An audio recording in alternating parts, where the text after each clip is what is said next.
आकाशवाणी संबलपुर जुहार आंचलिक खबर पढ़ुचन संपा राय। प्रधानमंत्री नरेंद्र मोदी आइबा काल पीएम किसान सम्मान निधि योजनार हिताधिकारी मानकु 17 नंबर किस्ती देवे।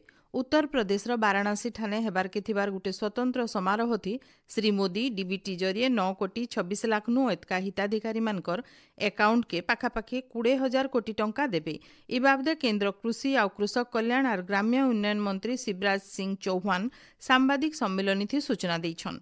से कहिछन जे 2019 मसीहा फेब्रुआरी 24 तारिख दिन किसान सम्मान निधि योजना मूल होता। सबु प्रकार चाषी को आर्थिक साहस देवार योजनार मूल लक्ष्य है। इ योजना थी 3टा खेपे चाषी मानकु बछरक 6,000 टंका दिया जाउछि। एब तक 11 कोटी नु एतका चाषी को 3 लाख कोटी नु एतका टंका दिया जाइछि बोली श्री चौहान कहिछन। से आहुरी कहिछन जे वाराणसी न हेबार के थिबार समारोह थी देशर 30,000 नु एतका स्वयं सहायक गोष्ठीर सदस्य मानकु कृषि सखी भावे प्रमाण पत्र दिया जिबा। देशे त्याग आ बलिदान पर्व ईद उज जुहा आज पालन करा जाउछि। इस्लाम संप्रदायर सबुठानु पवित्र पर्व भितरु इटा गुटे अन्यतम।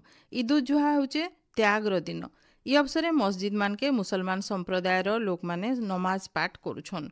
पवित्र ईद उज जुहा अवसरे राष्ट्रपति द्रौपदी मुर्मू शुभेच्छा जनैछन। से तांकर वार्ता थी कहिछन जे ईद उज जुहा होचे त्यागर दिन। इ पर्व प्रेम भाईचारा आउ श्रद्धार वार्ता देसी बोली श्रीमती मुर्मू कहिछन।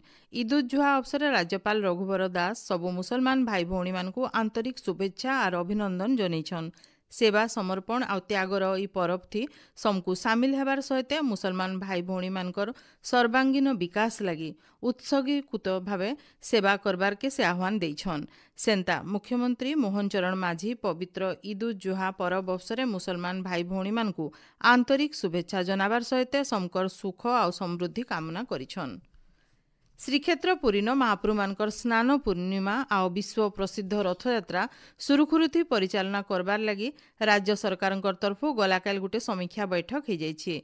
राज्य अतिथि भवन थी हेतबार बैठक थी मुख्यमंत्री मोहन चरण माझींकर सहित आईन मंत्री पृथ्वीराज हरिचंदन, मुख्य शासन सचिव प्रदीप जेना, पुलिस महानिर्देशक अरुण कुमार षडंगी आ वरिष्ठ अधिकारी माने उपस्थित थिले। बैठक उतरु सूचना देकिरी आईन मंत्री श्री हरिचंदन कहिछन जे रथयात्रार प्रस्तुति के नेकिरी बैठक थी आलोचना हेइछे आउ नीतिकांति बाबदे सेवायत आ परिचालना कमिटी सहित आइबा दिने बैठक हेबा। प्रधानमंत्री नरेंद्र मोदी आइबा 30 तारिख रविवार दिन आकाशवाणी मन की बात कार्यक्रम जरिए देशवासी को संबोधन करबे।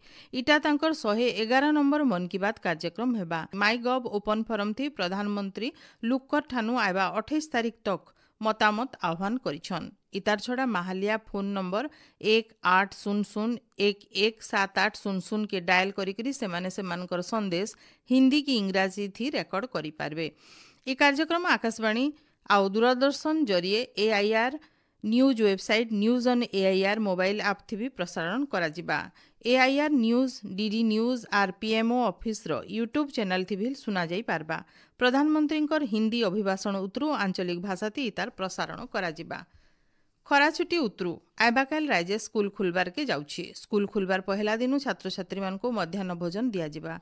1 नु 8 क्लास तक छात्र छात्री मानकु मध्याह्न भोजन देवा लगी पदक्षेप नेबार के सबु जिला शिक्षा अधिकारी मानकु पीएम पोषण रो राज्य नोडाल अधिकारी निर्देश देइछन। स्कूल न छात्र छात्री माने जेंता सेमानकर अधिकार नु वंचित नाई हुअन सेतार उपरे नजर रखबार लगी स्कूल मानकु कहा जाइछे।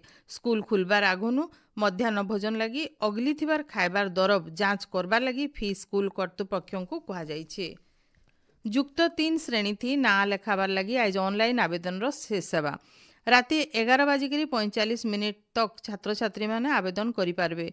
गला 3 तारिख नु ना लेखा लगी ऑनलाइन आवेदन मूल हेतिबार बेले एब तक मोट 2,10,000 छात्र छात्री आवेदन करिछन। इन जने दिया जाई पारे जे चलती बछर 1057 कॉलेज थी ना लेखाबार लगी मोट 2,47,507 टा सीट रहिछे। आइबा काल आर बुधवार दिन आवेदन फॉर्म संशोधन करबार लगी सुजोग दिया जिबा। राज्यर भित्रिया इलाका और पश्चिमांचल ग्रीष्म प्रवाहर परिमाण एतका रहुतबार आंचलिक पाणीपाग विज्ञान केन्द्र तरफ सूचना मिली। मौसुमी एछेन कोरापुट न सक्रिय रहितबार बेले आइबा 2 नु 3 दिन भितरे आगे बढ़वा। हेतिलगी दक्षिण ओडिशा न भल वर्षा हवा। राज्यर समुद्रखणी इलाका न प्राक मौसुमी वर्षा हितले भी गुलगुली जारी रही। आइबा 2 दिन भितरे राज्यर भिन्न भिन्न जगह न कालबैशाखी हेबार संभावना रही।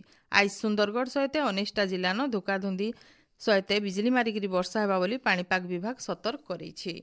एचनेर आंचलिक खबर इन शेष है। आर बेलर आंचलिक खबर सुनी पारबे राति 7:02 थी। जुहार।